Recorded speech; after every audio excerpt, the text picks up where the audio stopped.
What's going on, guys? Welcome to another episode of Eastern Current. Tonight we have a new guest, which is good. We've been doing a lot of in-house conversations here on the podcast lately, but going to try to get back out there, start bringing on some other captains, bringing on some other opinions, different fishing styles, and hopefully that'll bring a new, fresh little taste to the podcast. I've kind of shared everything I know about redfish lately, so to talk with someone else about redfish and hopefully it'll spike some new conversation, some new tactics, and some good ideas for getting out there this summer and hopefully catching some more redfish. But this conversation might kind of go all over the place. We were talking pre-show and just got into boats and props and tournaments and all kinds of stuff. So we'll see where it goes. Redfish is going to kind of be the basis. Before we get into it, before I introduce our guest, just want to thank iStrike, sponsor this podcast. Make great jigs for all kinds of applications inshore. Definitely go check them out. It's iStrike Fishing. AFTCO and Marshwear, two great clothing companies that you should definitely check out. They've got great gear as well as just kind of like wear around town clothing. So go check out AFTCO and Marshwear. And then also go check out our, I'm starting to forget everything I've got to say up here. Also go check out our Facebook group. It's a really good place to connect with lots of other listeners and maybe even make a fishing buddy, get out there on the water and do a little fishing together. And if you're listening to the podcast or you only listen to the podcast, definitely go check out our YouTube channel. We've got a bunch of other good content out there as well. But that is it for the pre-show ramble. I'm going to go ahead and bring on our guest, Captain. Didn't happen there. There we go. Captain Tim. What's going on, man? What's going on, buddy? Oh, nothing much. We were just chatting before the show, and I was like, man, we need to just get into the podcast. We're spilling so much good information already. But yeah, thanks for coming on. Nah, man, thanks for having us. Anytime we get a chance to talk fishing, if we're not fishing, I know the weather was kind of crappy down here for us this morning and just about everywhere up and down the coast. So we're not out on the water. We might as well be talking about what we'd be doing if we were on the water. Exactly. It was gnarly this morning. Me and Tim have been talking for a couple days, maybe a week, about just, hey, let's keep in touch, try to figure out a time to do this podcast. And last night with that forecast, I texted you and I was like, hey, I'm canceling tomorrow. If you're open, let's do this podcast. So glad it worked out. Tell people a little bit about your business, or a lot about your business, where you are located, what kind of fishing you do, all that. Yeah, for sure, man. We're Southern Brunswick County. We're based out of Sunset Beach, North Carolina. We're kind of smack in the middle between the state line and Ocean Isle. A lot of people are familiar with Ocean Isle. We're just a little bit further south. We fish everywhere, basically from Southport on down into Little River, South Carolina. We're situated right there, so we have access to, basically all of the good things that North and South Carolina has to offer. Kind of tricky with the regulations back and forth sometimes, where some spots, we're literally straddling the line, but, all inshore, near shore, like, a lot of fun. We try to keep it fun. We take it as serious as people want to, but, it's all about just getting out and having a good time. We've been out. Go ahead. Oh, no, you go ahead. I was interrupting you. Sorry. Oh, no, you're good, man. I was just saying, I've full-time now for going on 5 years, part-time for a little bit before that. I've been super blessed with a good group of people that have allowed me to do what we love to do and, keep doing it as long as we can. Heck yeah, man. That's awesome. It is really the best job ever. I'm so torn because, I don't want anyone else to be guiding, but I also want everyone to be guiding because that's I think it's the best job ever. I'm like, if people want to get into it, I'm like, man, you should do it. But now at this point in North Carolina, I'm like, maybe I need to bite my tongue a little bit because there's a lot of people starting to guide. But it really is such a blessing. It's just a cool way to be on the water. And my favorite part about guiding in general is just the relationships. Fishing's really fun, but at the end of the day, it's like we've caught a lot of 25-inch redfish, and so it's like, it's about the relationships in the water. And so I think it takes a certain person for sure. But it's a fun job. It's a really cool job. So tell me a little about this before I get into it. Being where you are, is there a flounder season?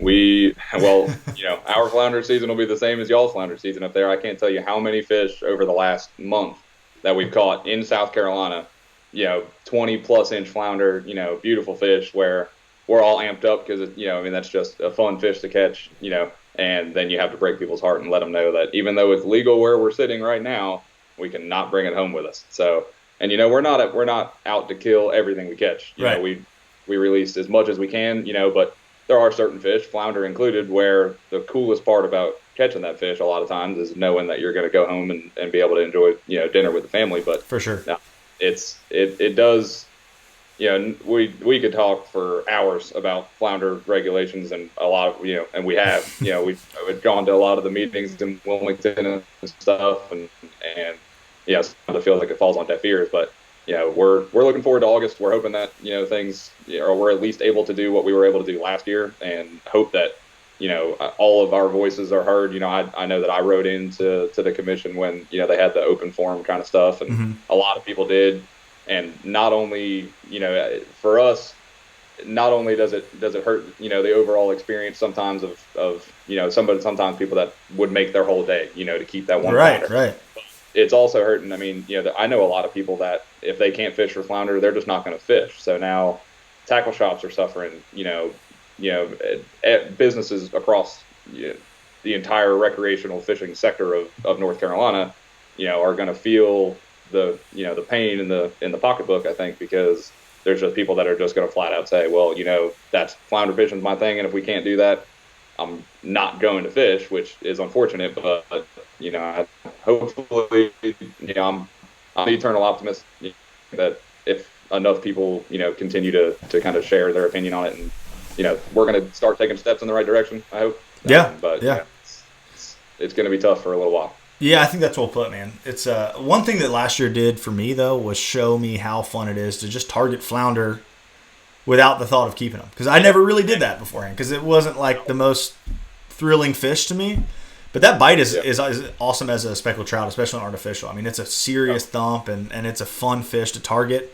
And it's to me, it's like the most, as far as the summertime goes, like predictable fish. Like you can go to an area and like target specific things and like really know you've got a good chance at catching a flounder. So absolutely. And what it did for me was show me that I only knew half of what I thought I knew about where flounder are, because we would be slow rolling a bait across an oyster bed. I'm just like, okay, this is fish we're kind of pull out of this creek, sit near this oyster bed, and we would get thumped, and and it would be a real nice flounder. I'm like, man, that fish ate in no water, on top of some, which traditionally, we're looking, in our area down here, flounder fishing, we're looking for deep, sandy bottom, good current, near a bunch of grass. That's, and that was just how we targeted flounder. Or even, if we're bait fishing and I'm drifting, I can't tell you how many fish we've caught shallow drifting live shrimp under a cork. And I do that, and then flounder season comes, and we don't ever think to do it. We go right back to doing what we normally do. To the deep holes, It definitely has shown that, we still have a lot to learn, but that's, for me, just fishing in general, that's the fun part, is when you get out and you get humbled every once in a while and you realize, like, man, I could definitely work a little bit harder. But flounder fishing, I try not to target them as much if I know we can't keep them, only because I don't have a clue what the mortality rate is on a released fish. For us, obviously as a bycatch, if we're bait fishing for reds, mostly, we're gonna catch a flounder, and a lot of times when we're primarily red fishing, if we're using circle hooks or what have you, we don't gut hook too many fish. But on jigs and sometimes also, maybe fishing with some people that are a little less experienced, they're a little late on the reaction, and you do sometimes end up gut hooking a fish or hooking a lot of small fish, and so I try not to target them too much, if I can help it, just to try to keep whatever fish are there alive and well, until we can target, but it's tricky, because I know, well, in our area right now we are loaded with flounder, all good sized fish, so I'm hoping that means that we'll have a decent season, and that we don't strike out completely in our little 45-day window that we have there. But I bet you'll catch a couple. You're going to catch a couple, I bet. Probably not as many as me, but you'll catch a few. You'll catch a few flounder. I'm just kidding. I suck at flounder fishing. You'll definitely catch more than me.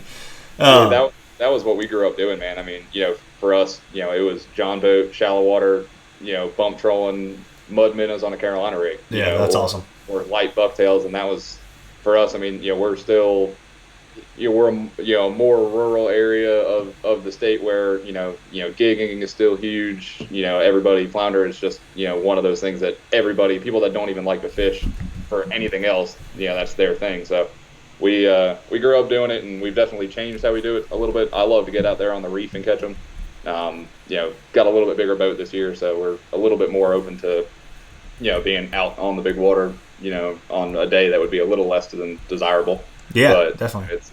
there's a million different ways to catch them, and they're all fun. So. Well, let's talk a little bit about the platform that you're running for your area as far as your boat goes, and then kind of transition that into your red fishing, what that looks like. Because a lot of times, and the guys that I talk with a lot on here, my buddies that are in my little fishing network here, we're all at least have a skiff. We might be running different boats as well, but a lot of our like redfish mindset and how we're targeting redfish is based off of a skiff. So I have a lot of listeners, I have a lot of clients, I got a lot of people that fish bigger boats that want to be able to go catch a redfish on artificials, as well as on bait. And I think talking to someone with a 24-foot boat, and how they go and are successful in redfish is key, because there's this like mindset of like, oh, you've got to have, at least now, you got to have a flat skiff to go catch redfish in shallow water. So tell them a little bit about your boat and the kind of your process of how you come to that boat. Yeah, for sure. So, I run a 24-foot Pathfinder. Coming out of a 22-foot bay boat, I mean, it wasn't a major leap, but I had a Maverick as well. In our area, the one thing that it's funny, even just an hour up the coast from where you guys are. I mean, you guys have really pretty water. Everybody really likes the shallow water, sight fishing and stuff. If you venture your way down into my neck of the woods, nobody does that. Maybe I can 5 people off the top of my head I can name that even remotely target shallow water redfish. Redfishing down here for us has always been, people dock fish, people fish around the jetties and that kind of stuff. But it really, I know a lot of my buddies for sure, kind of opened their eyes when I was like, hey, a redfish is a redfish. If they're doing this in Florida, Georgia, North Carolina, South Carolina, if we have the marsh and the habitat for them to feed a certain way, they're going to do it. They're going to do it. So it's just a matter of getting to them. We maybe a month, maybe February is the only month that our water is even remotely clear enough to sight fish. And because we don't do it, it is more difficult. I mean, I'm sure you can attest. I mean, you step on a hatch the wrong way or drop a beer can on the deck or something, right. You have to be that much more careful. So in our area, with the water being quite a bit dirtier, it actually allows us to be a little more complacent, where we're coming up on a fish a little bit quicker, and they don't spook quite as easily. But, there aren't too many, other than the super shallow, winter low tides that we're fishing, super cold water. There aren't too many places that we can't get to in a bay boat. If you're at 2 foot, I mean, on a trolling motor, I'm not handicapped at all in a bigger boat doing the red fishing that we like to do down here. Now, I just recently sold my skiff. I plan to get another one just because it's an extra arrow, in your quiver there to be able to do something different. But for me, learning how to fish redfish in our area, everything else, it complements each other. So if we were able to catch them, in 7 foot of water in a bigger section of the creek, and we know that they're only there during the last hour of the fall and tide, well, where are they the rest of the time? So being able to, push up shallower and figure out things. I mean, when you trying to figure something out, then you're like, okay, well, this works. This will make my day. Right. This. But when conditions are different, let's push a little further. Let's push a little shallower or a little deeper, and having a boat to be able to kind of do everything and to do it comfortably is important for me, because there's no such thing as a perfect boat. The only perfect boat is either having 2 or 3 of them, or a buddy with 2 or 3 of them that you don't have to worry about maintaining it. But it works good for our area. I'd say most of the time that we're red fishing, spring through fall, we're anywhere from 3 to 12 foot of water. Yeah. So we don't have the big flats and the vast expanses of shallow water. Most of the shallow water fishing that we do down here is you have to go extremely long through a very shallow section, and all of a sudden there'll be a 6 foot hole in the back of this creek somewhere where it's where it's a pool. Yeah. And in the wintertime for us, and sometimes they'll pull up onto the shallower sections, we get the sight fish for them, but for us it's a little bit more work on the scouting side of things. We're like, okay, we've all looked at Google Maps, we've all looked at different things. We're like, okay, when can I get here? And it's all tide dependent. A lot of us wait until we have enough water to comfortably get somewhere. We go back and we fish a spot and we don't catch anything. And we're like, oh, okay, well, there's just nothing here. Well, chances are by the time that you can get back there easily on your motor, and not have to worry about kind of, trudging through the mud a little bit, that's when those fish are actually going to be there. So it's the timing of things has really been something that we've worked on a lot over the last couple of years, and it throws my clients off completely.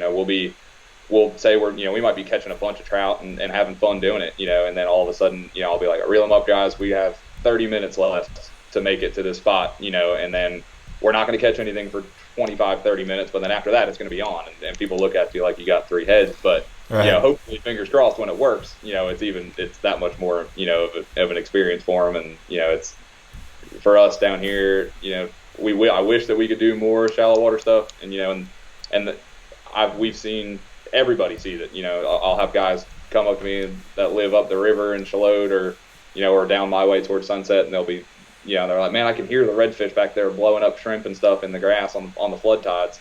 I wish I could catch them. And I was like, well, you can, but it's just down here for us, it's live bait country, man. Yeah. I love throwing artificial baits, and, from a guide perspective, you got to do what's going to make the day for your clients. And, right. And that leads us to fishing a lot of bait. But I will say that the amount of live bait fishing that we do has helped our artificial efforts. We've learned, okay, why does this work? And then how can we emulate it, with plastics? So, right. One hand washes the other. For sure. I think that's so well put, man. It's people, especially nowadays with social media and YouTube and all this stuff, like people feel like it becomes so much about like what you have, like you've got to have these things to go catch these fish. But really, you just need to get out on the freaking water and go catch the fish. Like you don't have to have the right boat or the right tackle. It's just a matter of putting yourself in that situation and being in that place. I tell people all the time, the people that catch the most fish are the people that fish the most. And it's That's true. Not even just a numbers game. It's if you spend enough time doing something that doesn't work, you're eventually going to figure out. You're either just going to quit doing it, or you're going to figure out what works. So that's a lot of days. I'll have people, they'll say, well, how in the world did you find this spot? I was like, because I fished 3 days, by myself, not catching a single thing before I found this. Right, so right. it takes the seat time to figure it out. And us being able to be on the water every day, we definitely shorten the learning curve for ourselves a little bit, because you look at some of the seminars and stuff that I do, I'll have guys that tell me, they're like, man, I fish every Saturday that I can, and I'm struggling. I'm not, certain days I'm doing good, certain days I'm not. I said, well, don't get down on yourself. I said, because there's only 52 Saturdays in a year, and weather, family, and everything else, the most avid weekend guy might fish 30 days, 30, 35, 40 days a year, and right. we're fishing 25, 30 days a month.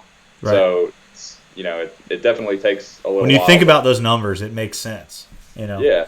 And also, we have a lot of little failures as guides, like throughout each day, like going and checking new spots, and that's something I try to do is like every time I'm on the water, look at, it might be a brand new little zone I've never looked at, or it might be something I haven't checked in a while, but I can take those little hits each day, and they don't mean as much as on a Saturday when it's your one Saturday out of the month, or 2 Saturdays out of the month, and you go burn an hour or 30 minutes in a spot that might not be productive. So, and I find too, a lot of times people fishing on the weekends, and no fault of their own, it's just a lot of times it looks like it's like a paper route. I see the same guys out every weekend. You recognize boats and you recognize people, and they fish spot A, B, C, D, and E in the same order, and then they're back at the dock. They do that 2 weekends in a row and don't do anything. They stop at the tackle shop, buy the new wiggling pink bait that everybody talks about. They go out the third time and they end up crushing them. And so the first thing that people automatically assume is, oh my God, pink bait. I got the bait now, and they go out the fourth weekend and they struggle again. But, no time in that one weekend where they were, actually catching fish like they wanted to, did they stop and think, okay, what else is different about, right. Did I just happen to fish these 3 spots at the right time? That's, for me, that's everything. I tell my clients, I was like, I know most of the time, I know the first 3 or 4 places that we're going to fish before we ever even leave the dock without even thinking about it. This is what, and that's kind of how you build your day. But, it's like you were talking about little failures. A lot of times we check on something and it might not work, and we don't give it too much time, and it might even go over, our clients' heads, like that, we're like, okay, that we were actually kind of actively working on our craft and strategy. Right, right. They help us as much as we help them a lot of times. For sure. Paying for us to learn a little bit. It's crazy, and the more I guide, the more time I spend in the water, the more I learn how much timing is important, and how much like minutes and whatnot are important as far as based on the tide. And with redfish for sure, like people, there's this myth of like all these people are like, oh, what's the best tide to catch redfish? And there's not like a best tide to catch redfish. They're aggressive fish. If there's something in front of them that they can eat, they're going to eat it no matter what the tide is typically. And so what I've learned, you start to learn, like, especially poling my skiff in areas, and a lot of the coastal river fisheries that I fish, whether it be from like Georgia all the way up, and obviously the majority of them are New River and the Cape Fear River, but I fished through South Carolina, a lot of the coastal rivers, and these areas where these fish are much more transient than, like, let's say Topsail Beach and Wrightsville Beach, where they're kind of hanging out in a small zone like all the time. If I can, 5 minutes on an incoming tide can make the difference of, like, am I going to see 10 fish when I get on this bank, or am I going to see like pods of fish belly crawling down this bank? It really can be that specific, and that's something you really can't ever piece together until you've really spent a lot of time on the water. And that's nothing like, oh, look at me, but it's just like the fact of being a guide and being able to put that time in there. But that little bit of timing is so important, and it's important in deeper water on a bay boat and whatnot as well. Like you're talking about fishing a hole the last 45 minutes of a fall or something like that. Yeah, and for us, I mean, for me, a big thing was, like people ask you, well, when did you catch it? And you'll say, oh, I caught it an hour into the rise. But that hour into the rise, that amount of water is not going to be the same tomorrow or the next day or the next day. So paying to your tide charts and saying, okay, I have 1.6 foot of tide right now. And that's, or for me, talking about the shallow water stuff, I'll sit somewhere at the entrance of a creek and wait until I have enough water to get in on my trolling motor one day by myself, and then I'll mark it and be like, okay, in this spot, I need 2.1 foot of water to even get back here. So then if I'm riding around and I look at my tide chart and it says I'm at 1.19, I was like, all right, well, let's go try this other spot real quick, and then by the time we do that, if we need to, we'll have enough water and you can kind of move around. But, there's days where I know that, a low tide, there's there's an oyster bed down here that we like to fish, and I know that I need less than a foot of water, like less than a foot of tide. Right. And there's some days where the tide doesn't even get that low, where say we had a real weak tide, I'm not even gonna go fish that spot. Yeah. Not because I don't think there might be fish there, but if I know that this is when they eat, instead of wasting some time, we're gonna figure out where to go else. And that's, clients will call and ask, what tide, what day should I fish that the tide is going to be good? I'm like, well, most of the time we can fish on, that's our job. If we only said we're only going to fish the best tides, we're going to cut our days in half. Right. So, kind of, social media has done a good job of glamorizing, what we do. And trust me, like we were saying earlier, we're fortunate to do it. But I think what separates, people that are, very successful and not sometimes, and not saying that myself is either way, but it's being willing to do the things that on or off the water before or after a trip that are going to make that 4 hours of someone's vacation or that's that much more memorable. So. Right.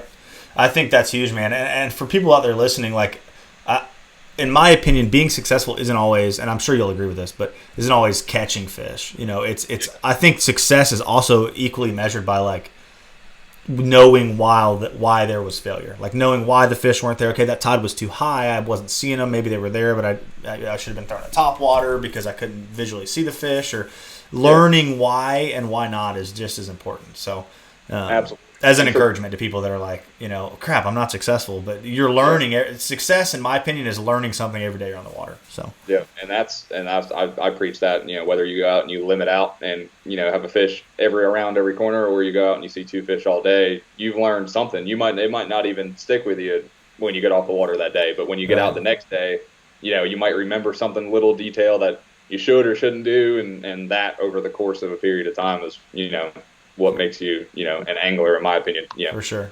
And when I'm struggling guiding, I'm really good at being like, it's just we're learning just as much today too. And I feel like all these little excuses of why we're not catching fish. Sometimes that's a harder sell for some people. You do have to remember, I get down on myself sometimes too. We might have had a couple days where we've just absolutely hammered them, and it's been easy, for lack of a better word. Certain times of year it just seems like you can't miss. And then some days you get out and you might have only caught a handful of fish, and I sometimes, I get frustrated with myself, and you try not to let that show. But at the same time, your definition of a great day and someone else's definition of a great day, a lot of times are two totally different things. For sure. So for me, guiding has taught me to slow down a little bit and appreciate, there's some days in the summertime when the water gets hot, we might catch, a handful of fish on a couple hour trip. We might catch 4, 5, 6 nice fish. And, of course we would love to catch 40, 50, 60 nice fish, but, learning to appreciate, what you're given and you made the most of the opportunities that you had. And, you had good times on the boat. I mean, that to me is as successful of a trip as, one where we absolutely just, load up the boat everywhere we go. But yeah, those are fun too. But when you catch them that good every day, and you might be one of those people, they lose their luster for me a little bit. Like they got to kick me in the butt a couple days, so where I'm like, oh yeah, all right, I figured something out again. So, yeah, and then for us, I mean, that's our early spring, like March, mid late March, and then November, our trout fishing down here in our area, it's just silly. I mean, we can catch as many fish as you want, on bait, on plastics, on plugs, on really whatever you want. And we look forward to that all year. Right. But at the same time, you get to about the middle of that and you're like, man, I would love to go. And, I don't care if we only catch 3 redfish, but I would like to go and switch it up, so it's, yeah, for sure. Yeah. Being able to kind of fish, all year keeps you excited about the next bite. You might be, like for us, it's, talking about flounder season, like, oh man, we're catching reds and black drum and sheep's head and some speckled trout that are still hanging around right now. But, and we're having fun doing it, but can't wait until flounder, season comes in. And then all of a sudden it's, I can't wait until the big bulls are off the beach. And then, October, November, we can run a mile off the beach and go catch a 40-pound king mackerel, or, there's just always something on the horizon. And, yeah. That helps keep it fresh for you. For sure. Well, let's talk about this a little bit. Let's talk about tactics for you as a guide. Like, where do you feel, what's your most successful tactic for targeting redfish down there? Success, like, on a successful basis. Yeah. I'm having a terrible time wording this question, but no, man, I get what you're saying. For us, different times of year, we're doing completely different things in completely different areas. Just talking about like right now, like what we're getting ready to get into, summertime forces us to slow down a little bit. We almost fish summertime like we do wintertime, where the fish are going to move a little bit slower. They might not be as eager to feed in certain zones. So it's kind of running and gunning a little bit, but when you get there, take your time and fish it. Not saying fish one spot for 3 hours, but, actually make sure that when you're there, you've worked everything that you can do.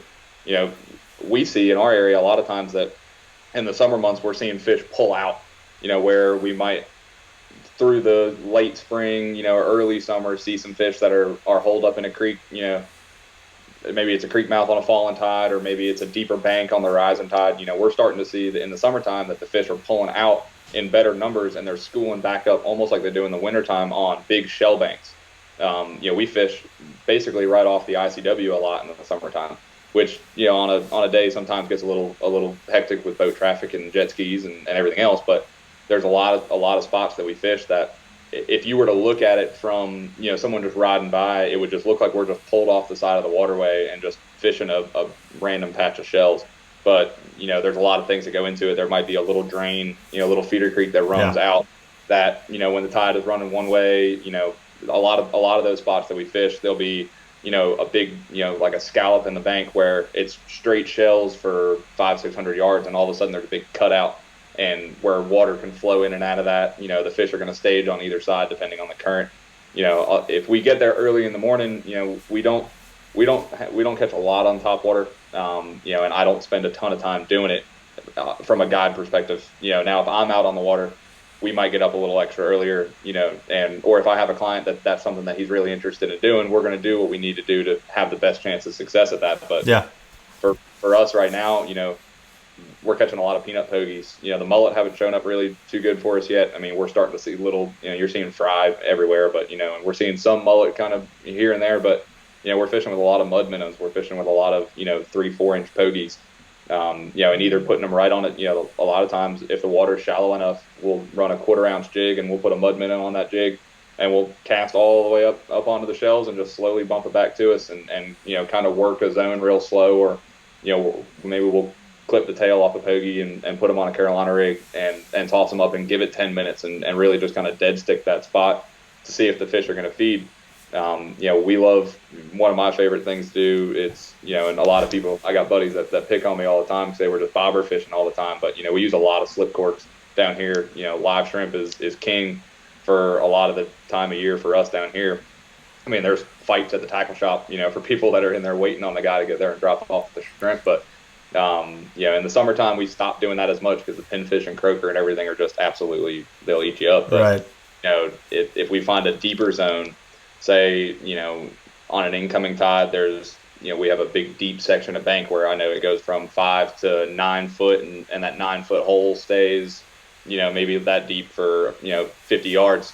We'll set up from it a little bit and drift some baits. We'll put a bait on the bottom and then we'll drift some baits, down at different depths.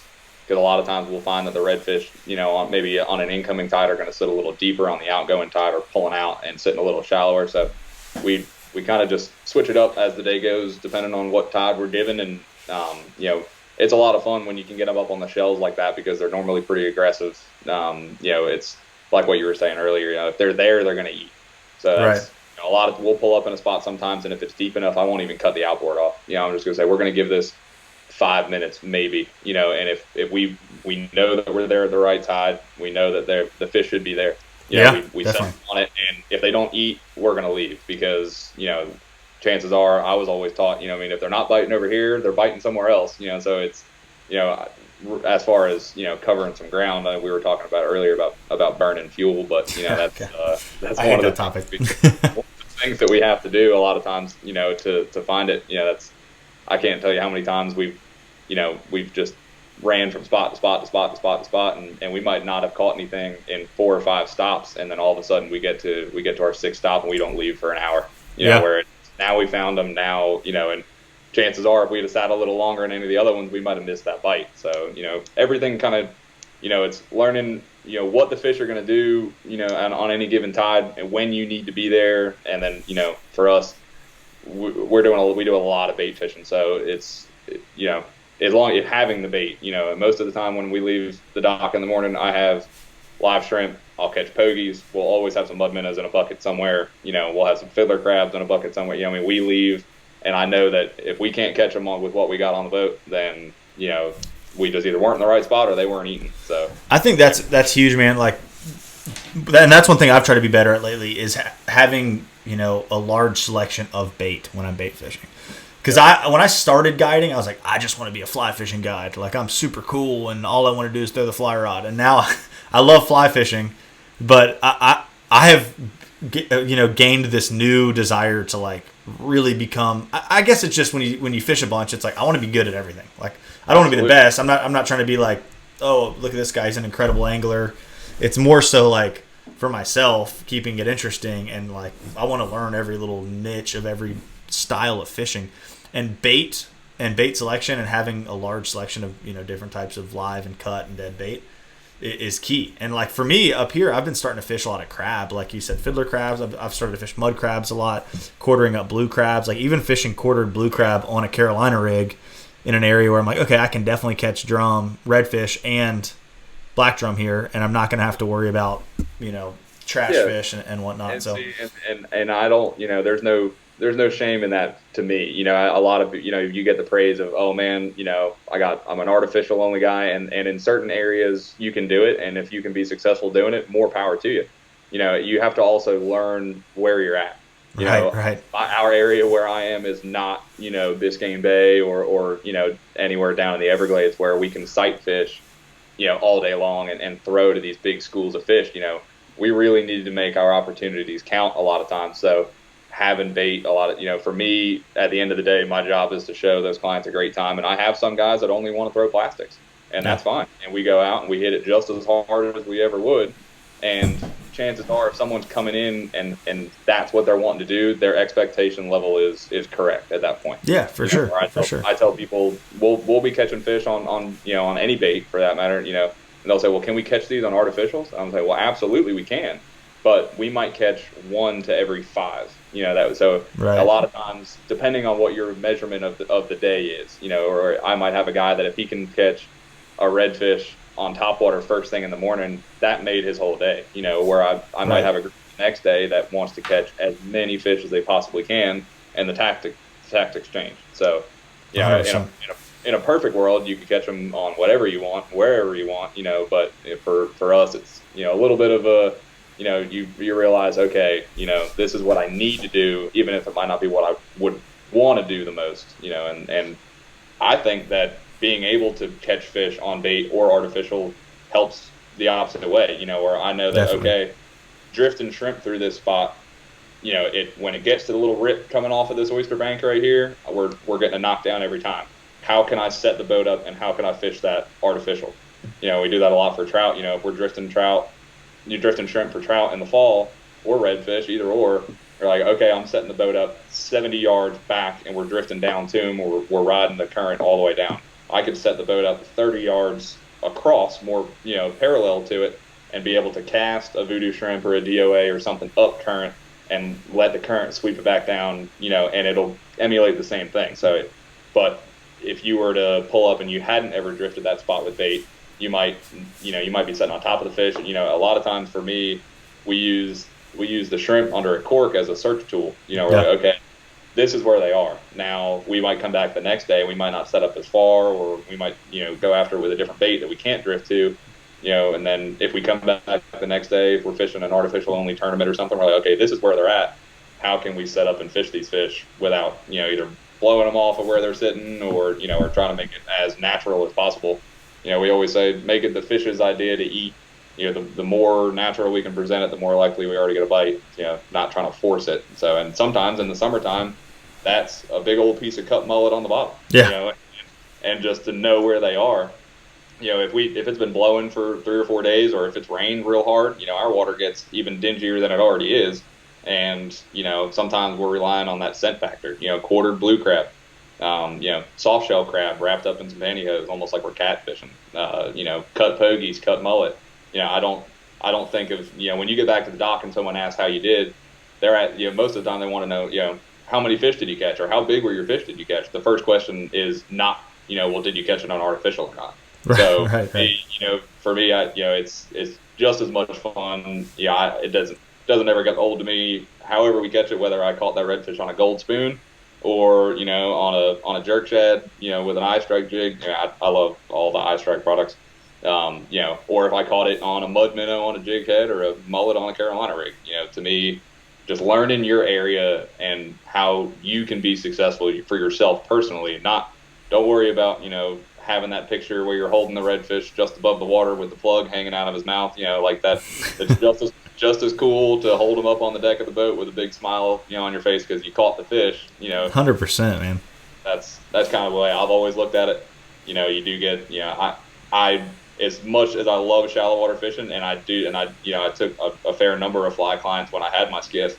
I used to always tell people, I'll take you to where the fish are. I'm not going to be able to give you any casting lessons. I'll pull the fly rod out that I have, and I'll, my wife will sit there laughing at me, waving it around in the backyard for a little while, having the dog chase after it. But, other than that, it's being well-rounded to me is not just, okay, I can do this and this. It's just like, kind of knowing where you are, what you need to do to be successful where you are. And then if you can't do that, do you have a plan B or C? Exactly, man. And that's what I try to push on this podcast more than maybe not more than conservation, but is be like you just said, well-rounded angler. Because every style of fishing, every tactic, every technique is to me a tool in the toolbox of being able to go out there and have a successful day. Because I'm with you. I have just as much fun, and I tell people this all the time, catching a redfish on a fly rod as I do going and catching a redfish on a piece of cut mullet, or going like even like for me, it's just about learning how to target the fish, going out, doing it, and being successful at it. However that is, it all plays out, and it all, you learn from everything that you can cross-reference. I even tell people, like, so many people are haters on bass fishing that grow up in the saltwater fishing world. I'm like, you can go shorten your learning curve on fishing so much quicker if you go fish bass in a large body of water, because it just pushes you and makes you try different techniques you're uncomfortable with. And that's the same thing with, in saltwater, bait fishing versus fly fishing versus artificials. It's all It's all good. And there's gonna be days where it's blowing 25 out of the east for us, and there's nowhere to hide from it. And we would really love to be, up in some grass catching redfish, but we might have to, set on a big pile of rocks off of a seawall, or an old scraggly dock that's been there for a while, and to be able to do that is important, in my opinion. Definitely. To say like, hey, this is what we're dealing with today. Even though we'd like to do this, we're going to do this, instead, and being able to kind of make those on the fly adjustments just comes from doing it. Frankly, days out there not being successful, learning, okay, this didn't work. What do I need to do different? Right. It's redfish are one of those fish, though. I mean, they help you out about as much as any of the other ones, though. I mean, they're aggressive. If they're there, they're going to eat. So a lot of times, they're kind of not a fallback plan by any means, but there's a lot of spots where we're like, okay, maybe the trout didn't cooperate. We're going to go and we're going to set some baits on this bank right here, and we're going to go take out our frustration on the redfish. So most of the time they're pretty willing to cooperate, even though some days it seems you can't, find one for trying. But in our area especially, we've seen a huge rebound in the redfish, and I think that being cutting the bag limit and making sure that the slot limit is enforced. I talk to gentlemen and women that come on the boat with me all the time that have lived here in my area for 30, 40 years, and nobody ever caught a redfish, and now you're starting to see, we have a huge population of juvenile fish. You can pretty much put a piece of shrimp or any kind of bait down somewhere in a shallow, oyster, muddy area, and you're going to catch a little puppy somewhere. And I like seeing that. You're like, okay, this fish is going to grow up. Yeah. And then we obviously have the big migration of the bull drum that come through in the late summer, early fall. That September through October range, and that's a ton of fun. But the biggest thing is in our area, they're very accessible. It's not. They're either on the beachfront in the pokey pods or they're at the jetties. And the Little River jetties right there. I mean, if you go out on a Saturday, there'll be 60 to 80 boats out there. Everybody jockeying for position. But unfortunately, what you see a lot is people, boat up on a 45-inch fish with, a 3,000 level reel and a, medium action rod, and they're just fighting the fish for 45 minutes, and unfortunately that's something that I tell my clients when they come on the boat. They're like, man, these are some big rods. I was like, yeah, we're going to land this fish quickly. We're using 50-pound braid, 60 to 80-pound leader, really short leaders, circle hooks. We're going to land this fish quickly, get a cool picture of it, revive him healthy, and let him go. Yeah. Because ultimately, on a conservation front, that's what's going to keep this fishery around and not hopefully end up in a situation like we are with flounder. But, I think a lot of it's just awareness too. That's a lot of people don't know, just because they're not immersed in it like we are. In our area, we have some inlets that are in desperate need of help. Tubbs Inlet is the inlet that separates Ocean Isle and Sunset. The Coast Guard pulled the cans years ago. I mean, you can still get in and out if you know where you're going and it's calm and it's high sun, so you can see the sandbars and stuff. But what's happening is it's erosion in our area. We gain sand. We're not losing it as much. We're filling in with sand, and it's choking off that whole section of marsh. Areas where we used to see a lot of bait and a lot of fish. The clean ocean water is not reaching where it needs to. So I'll show somebody like, we'll pull up at high tide and we might fish a spot, and then we'll be riding back past at low tide, and I'm like, remember where we fished this morning? And they look and it's just completely dry all the way across, and people are just like, well, I had no idea that this was a problem, and so from whether it's inlets or fishing or anything else, I think as our jobs, we should be stewards of our area and be able to say, hey, this is how nice it is right now, and this is what we need to do to protect it. You have to be aware that this is a non-renewable resource that we're taking advantage of every day. And, if we're, making a living doing it, we kind of owe it to, everyone and the fish and the area itself to do whatever we can to protect it.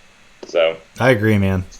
I agree. It's getting that mindset, across to people that don't see it every day is the difficult part. Definitely. So that's, Definitely. It's a mindset that's definitely growing. More people are thinking that way, and more people are very willing to think that way if you're doing what you're saying. We're sharing with them in a respectful, nice way of what's going on, and people are very, acceptive of that kind of mindset of conservation. That's one thing that is nice, but it's just so unknown to so many people, like you're saying. So yeah, with all of the potential downfalls or possible negative side of social media being as big as it's gotten now, it almost, for a lack of a better way of putting it, has made fishing cool again. It almost seems like when I was, I have some younger cousins and stuff, and when I was their age, I might not have, I always loved to fish, but I didn't have as many friends that were into it. Now It's almost seems, because a lot of people have done, like yourself, podcasts and different media outlets have really brought awareness to what we're doing.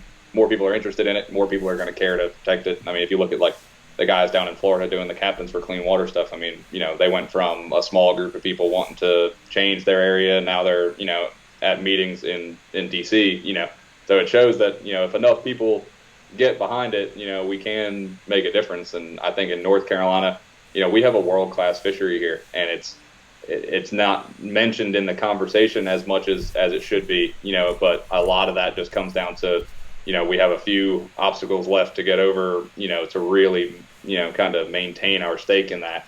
And, places like Louisiana and certain areas in Florida and stuff have kind of, have made sure that they were going to remain as good as they are if possible. I think North Carolina can be just as good if, people are willing to take the right steps, but it's all you can do is keep fighting the good fight, I reckon. And it is. I think the more successful anglers out there, that's what I always tell people, because I have some people that are like, why are you doing this podcast and talking about how to catch fish and everything? And one, this is nothing more than tackle shop information. You can walk in any tackle shop and they're going to kind of tell you the same stuff we did. Maybe, hopefully, we're sharing good detail and driving some points home and whatnot. But two, my large opinion is that the more successful anglers we have out there, the more people that are going to speak up for conservation. They're going to do things to see this fishery succeed, which means in the long run we can support some more fishermen out there. So some more successful fishermen. So that's kind of my thought process on it. We're almost at an hour, so I want to ask you this one last question. Sure. Being in a dirtier water fishery for redfish, what is one, if you had to give one chunk of information, one tip as far as being successful or how to target these fish in dirty water, what's something you think most people should know, or maybe most people don't do that's helpful? Well, from an artificial front, I rarely throw anything that I would consider bright. It's if we're throwing artificials, if we, even in the wintertime, when our water would be clean by our standards, mm-hmm. We're still throwing, a lot of brown root beer. I throw a lot of, there's a Z-Man color that I can't think of the name of it. It's like a brown. It's got red flake in it. Is it Redbone?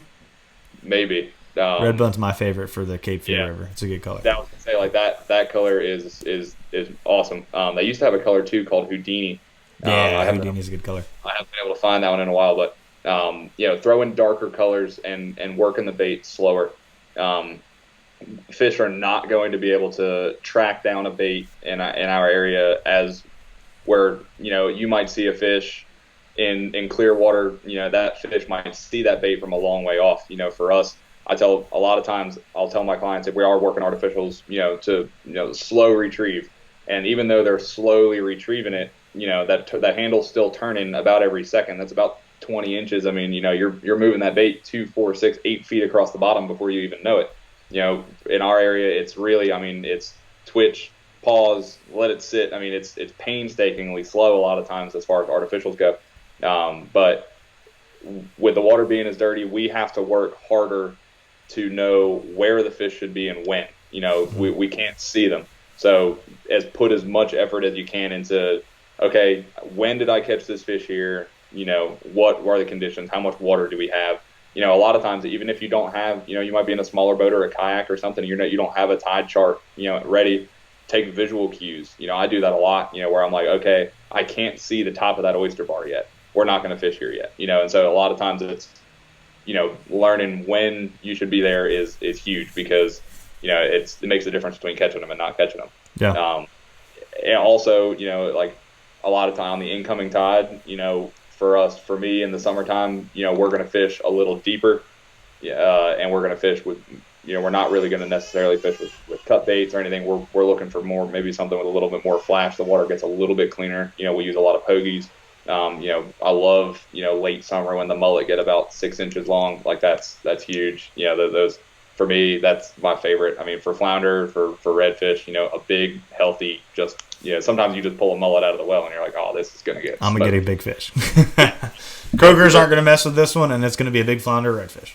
Yep, and that's and there is something to it. I mean, bigger baits, you're not gonna get as many bites, but you're gonna get the right bite a lot of times, but slow, and I would say, as far as a dirty water tactic, slow when be willing to move, but when you get there, fish, with purpose. Don't just kind of willy-nilly cast here, there, and everywhere, and then give it 5 seconds and be like, all right, we're out of here. Make sure that if you're there, you're set up properly, and that just comes from learning, where you're at in your area. I know that if I'm fishing a shell bank, I'm set up where I need to be, where we're not going to have to make some kind of crazy difficult cast to get to where we want to be. We're able to, I try not to be one dimensional either. A lot of times we're fishing with, 2, 3, 4 people, and there are certain instances where you can only fish one direction and one way, but I try to get my people involved all day long. So, we're setting the boat up in a way that, okay, we might have 2 baits drifting out the front with the current, but then, behind us, we've set up just within casting distance, of a row of oysters that comes out of this little creek right here, where we might dead stick some baits right there, or we might slow roll, a paddle tail between the two of them, and a lot of times that having a wide footprint, really helps us either confidently say there's nothing here, or it helps us catch more fish, where there's nothing better when, all of a sudden, somebody on the front of the boat is hooked up, and then someone in the back that you might have classified as like a B spot, not that you're ever putting someone in a worse spot than another, but you're like, okay, well, if we're going to catch them here, I really think they're going to come from up here, but we could also catch them back here. And a lot of times if you go 1 and 1 or you double up, like that's a great feeling, because, you're like, okay, we're on them now. Right, we know. Right.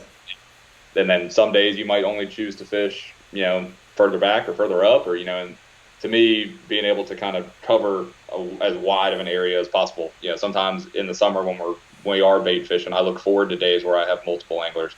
Sometimes I'm sure you can attest, sometimes 4 is a crowd, and it gets tough to get everybody fishing at the same time. But, doing as much bait fishing as we do down this way, especially in the summertime, I look forward to that's more lines in the water.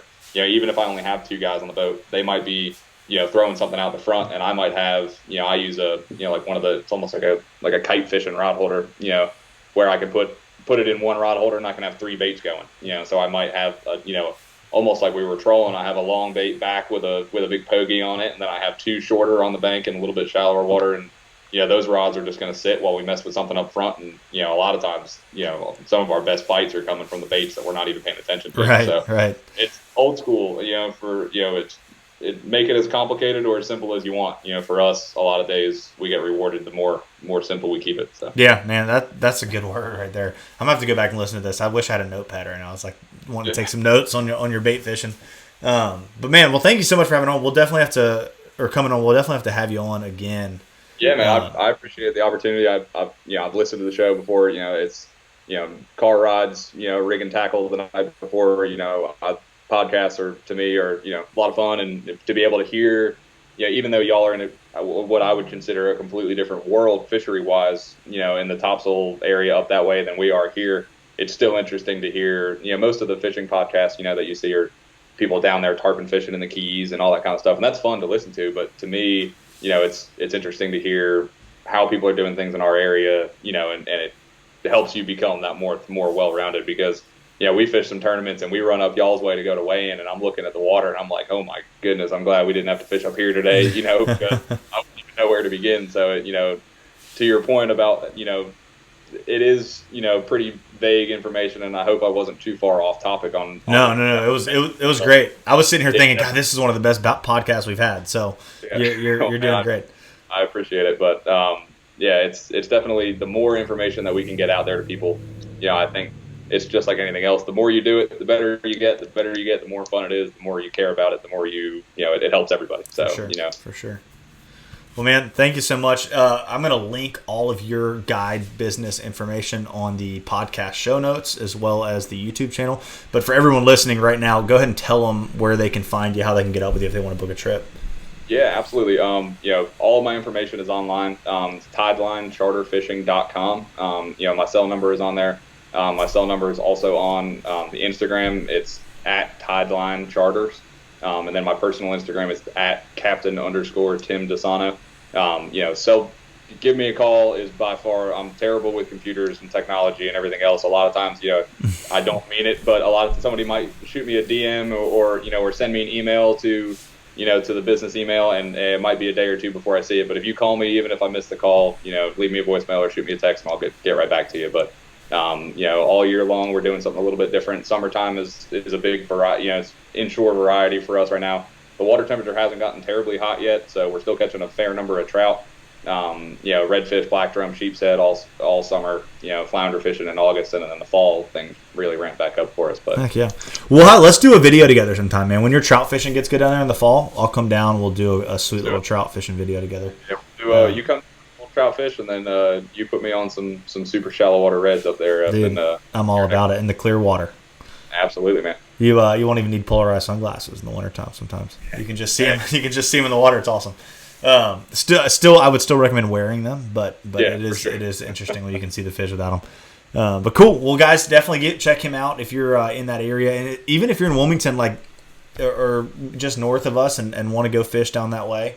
It's cool to experience all the different estuaries and fisheries that our state has to offer, because like you were saying, there's a lot of exposure for Florida and Texas and Louisiana fishing that makes it feel like there's almost more of a lure to fish there, but we have that here. And so I think we're doing a good job now of kind of exposing how incredible the fishery we do have here.